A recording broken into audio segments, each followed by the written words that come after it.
Supreme court का नया फैसला सुने। अगर नहीं सुने तो सुन लीजिए, अब एसटी, एससी और ओबीसी अब जनरल सीट पर भी कब्जा कर सकते हैं। फिर सवाल यहां पर यह है कि जनरल कैटेगरी के कैंडिडेट्स के लिए फिर बचेगा क्या?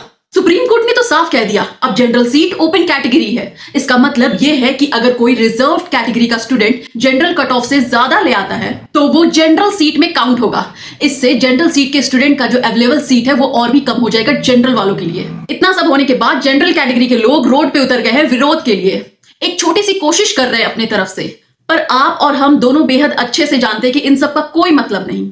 नरेंद्र मोदी नरेंद्र मोदी भाजपा सरकार मुर्दाबाद, भाजपा सरकार मुर्दाबाद, भाजपा सरकार मुर्दाबाद, काला कानून काला कानून।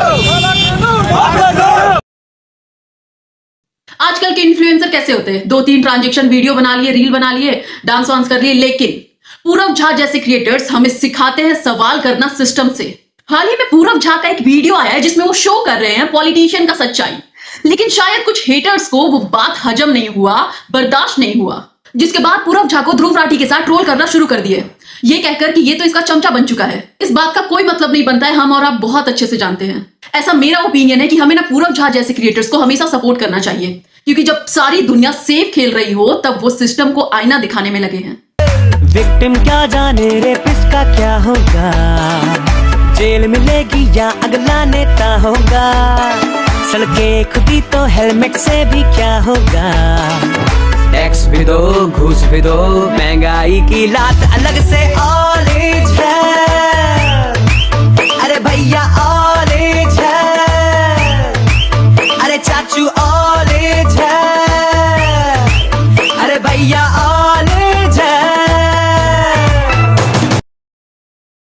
द 50 शो के 50 कंटेस्टेंट तो कंफर्म हो गए, लेकिन एक मिनट, ये लायक कौन है और इनका फेस रिवील कब होगा? पूरे इंटरनेट पर यही सवाल है। बार बार 2 नाम सामने आ रहा है। अब वो 2 नाम कौन है, चलिए बताते हैं। एल्विश यादव और फुकरा इंसान। लेकिन इन सबसे हटके सबसे ज्यादा मजेदार था वो था इनका प्रमोट करने का तरीका अपने शो को। आखिर दावा जो किया गया है कि बिग बॉस से भी ज्यादा बड़ा रियलिटी शो है ये, इसलिए सबको इंतजार है इस रियलिटी शो का।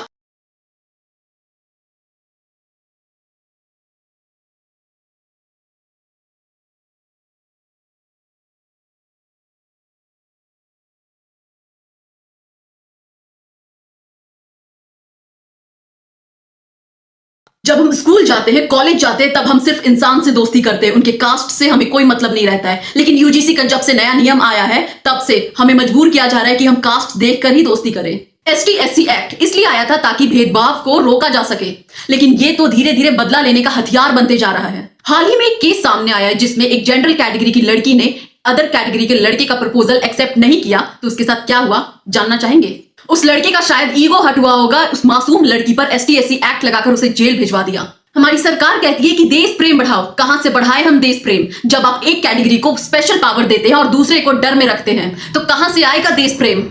ये हमेशा आरक्षण की भीख क्यों मांगते रहते हैं? अगर इनमें दम है, ये कहते हैं हम ब्राह्मणवाद को खत्म करते, करो ना ब्राह्मणों से मुकाबला, आओ ना तुम मैदान के अंदर करो, बिना आरक्षण के तुम ले नौकरी। अगर तुम्हारी सच में औकात है, 33% वालों कितना का आरक्षण दोगे? आरक्षण होना चाहिए मैडम, जाति के आधार पर नहीं, आर्थिक आधार पर।